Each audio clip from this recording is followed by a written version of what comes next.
챕터 71 Protein Kinase Inhibitors and Pathway Targeted Small Molecules 부분 페이지 1398쪽부터 1400쪽 부분의 발표를 맡은 61번 장대원입니다.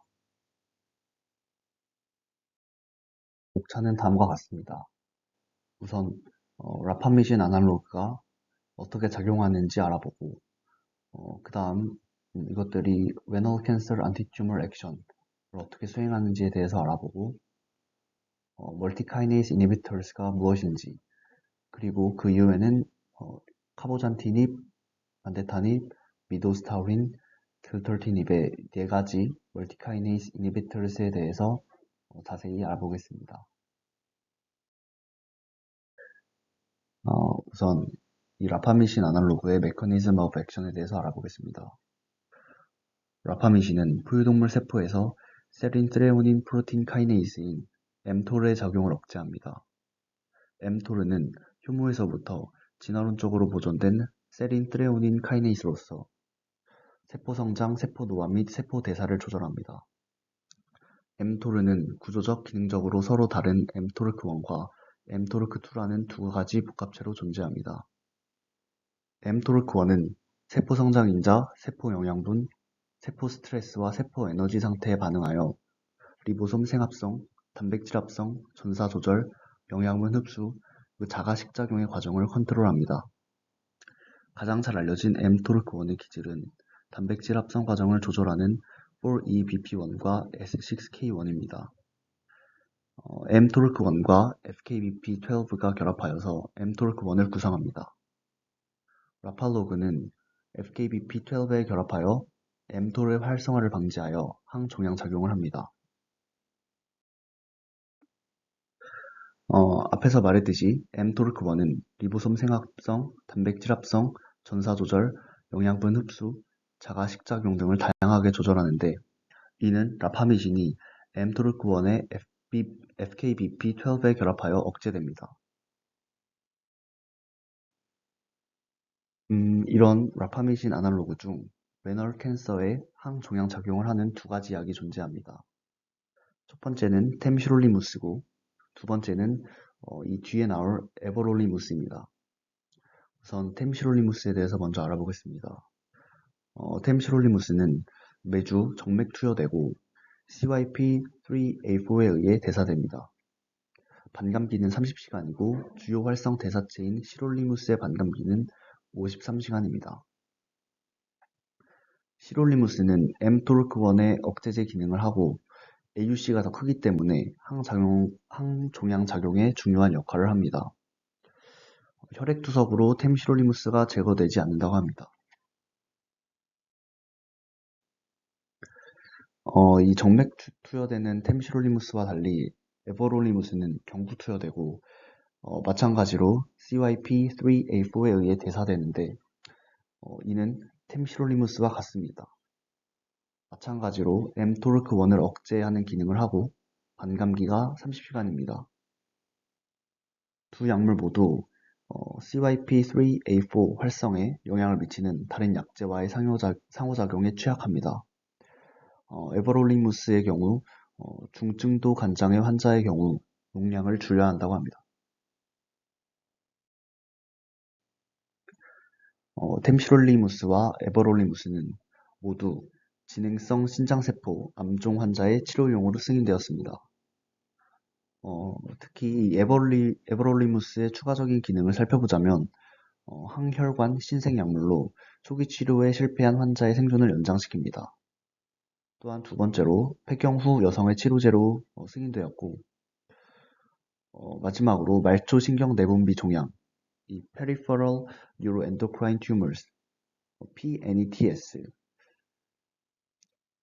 또는 GI 혹은 폐기원의 지능성이 있고 잘 분화된 기능성 NETS, NETs 또는 TSC 관련 종양을 치료합니다.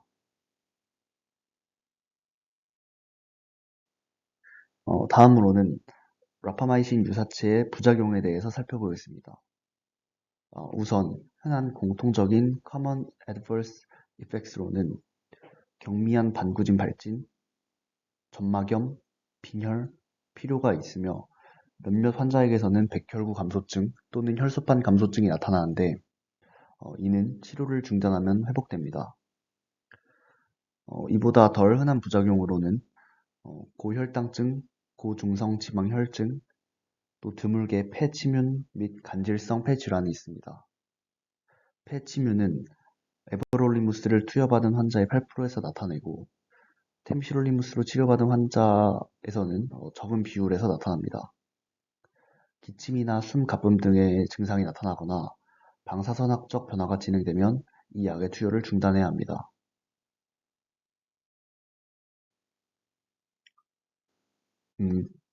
표적에 대한 단백질 카이네이스의 억제제의 선택은 표적 부위와 다른 카이네이스 표적 부위의 유사성 및 억제제의 화학적 조성에 따라 달라집니다. 대부분의 억제제는 카이네이스 계열 내에서 상대적으로 보존된 표적의 ATP 결합 부위와 상호작용합니다. 따라서 이런 억제제는 밀접하게 관련된 카이네이스와 더 잘 교차 반응합니다. 하지만 이 밀접하게 관련된 카이네이스와 더 잘 반응한다는 것이지 덜 밀접하게 관련된 카이네이스의 억제도 가능하긴 합니다. 키놈의 표적 범위에 대한 억제제의 선택성은 제조합 카이네이스 단백질을 사용한 분석을 사용하여 실험적으로 결정되고 카이네이스를 발현하는 온전한 세포를 사용하여 생체 내에서 결정됩니다. 이때 카이놈이란 지놈 안에 코딩된 프로틴 카이네이스의 컴플리트한 세트입니다. 임상적으로 사용되는 용량 범위 내에서 다양한 카이네이스 계열을 표적으로 하는 억제제는 허용 가능한 부작용과 함께 치료적으로 효과적일 수 있습니다. 이것이 멀티카이네이스 이니비터스이고 이제 뒤에서 이 멀티카이네이스 이니비터스에 대해서 각각 어떤 종류가 있고 어떤 작용을 하는지 살펴보도록 하겠습니다. 우선 첫 번째 멀티카이네이스 이니비터스인 컬보잔티닙에 대해서 살펴보겠습니다. 컬보잔티닙은 여러 티로신 카이네이스의 경구 생체 이용 가능한 수분자 억제제입니다. 카보잔티닙은 정상적인 세포 기능과 종양 미세 환경의 유지, 종양 혈관 신생 및 전이성 확산을 포함하는 병리학적 과정을 제어합니다.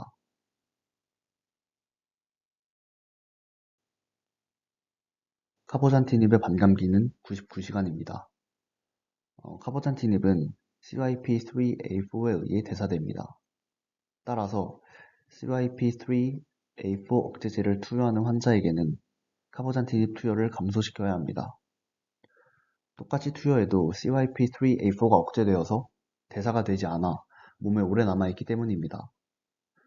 반대로 CYP3A4 유도제를 투여하는 환자에게는 카보잔티닙 투여를 증가시켜야 합니다.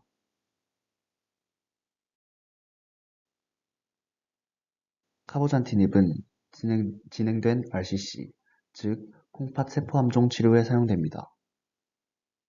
또한 이전에 소라페닙으로 치료받은 간세포암종 환자 및 진행성, 전이성, 갑상선 수질암 환자를 대상으로 니볼루맙과 함께 병용 1차 치료제로 사용됩니다. 아까 임상적으로 사용되는 용량 범위 내에서 다양한 카이네이스 계열을 표적으로 하는 억제제는 허용 가능한 부작용과 함께 치료적으로 효과적일 수 있다고 언급했습니다. 그러므로 이젠 이 멀티 카이네이스 이니비터인 카보잔티닙의 부작용에 대해서 살펴보겠습니다.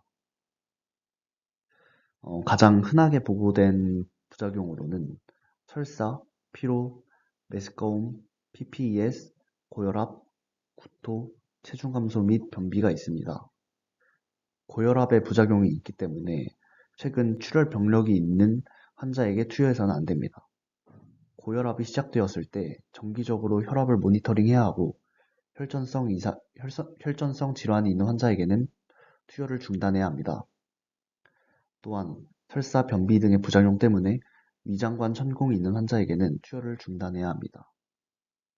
태아 손상의 위험이 있으므로 가임기 여성은 치료 중 및 치료 후 4개월 동안 피임을 해야 합니다.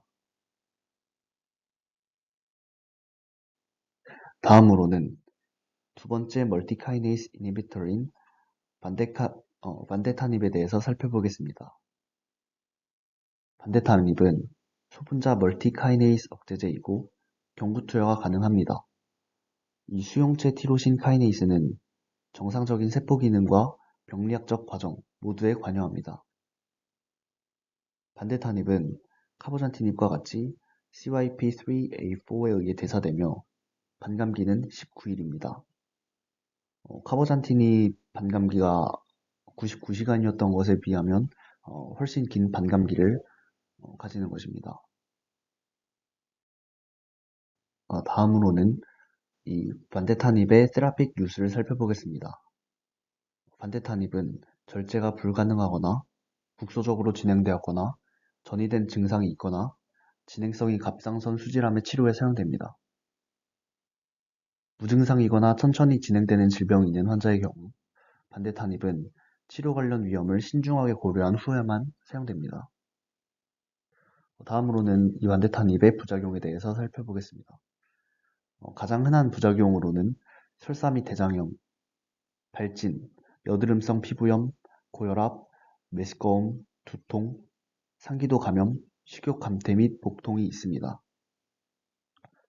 이 PPT 슬라이드에 넣지 못했지만 이 외에 덜 흔한 부작용으로는 QT 연장, 톨사데스 네포인테스, 즉 염전성 심실빈맥, 그리고 급사가 있습니다.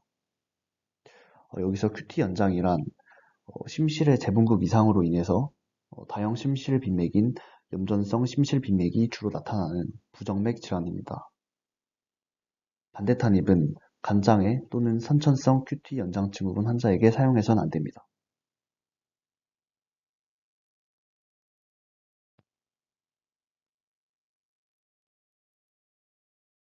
다음 멀티카이네이스 이니비터인 미도스타우린에 대해서 살펴보겠습니다. 미도스타우린은 경구 생체 이용 가능한 멀티카이네이스 억제제입니다. 새로 진단된 FLT 돌연변이 AML 환자를 시타라빈 및 다우노르비신과 병용해서 치료하기 위해서 2017년에 승인되었습니다. 백혈병을 동반한 전신성 비만세포증도 치료합니다. 미도스타우린은 CYP3A에 의해서 대사됩니다. 그리고 반감기는 19시간입니다.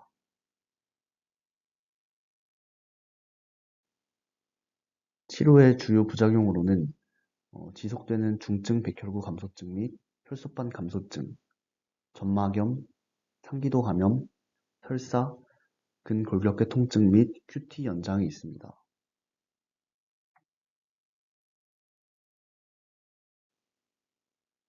다음으로는 길터리티닙에 대해서 살펴보겠습니다. 길터리티닙은 다중 수용체 티로신 카이네이스의 경구 생체 이용 가능한 억제제입니다. 2018년 FLT3 돌연변이가 있는 재발성 또는 불응성 AML 환자 치료용으로 승인되었습니다. 치료에 대한 백혈병 세포의 저항성은 정상적인 골수 미세 환경 또는 암세포 고유의 변화에 의해 제공될 수 있으며 이에 대해선 조합 필요할 수 있습니다. 이 길토리티닙의 반감기는 113시간입니다. 길토리티닙의 심각한 부작용으로는 가역적 후두 내병증 증후군 및 분화 증후군이 있습니다. 이들은 골수세포의 급속한 증식 및 분화와 관련되고 코르티코스테로이드로 치료하지 않을 경우 생명을 위협하거나 치명적일 수 있습니다. 이외의 부작용으로는 열, 호흡곤란 또는 폐침윤이 나타날 수 있습니다. 참고 문헌은 다음과 같습니다. 발표를 마치겠습니다. 감사합니다.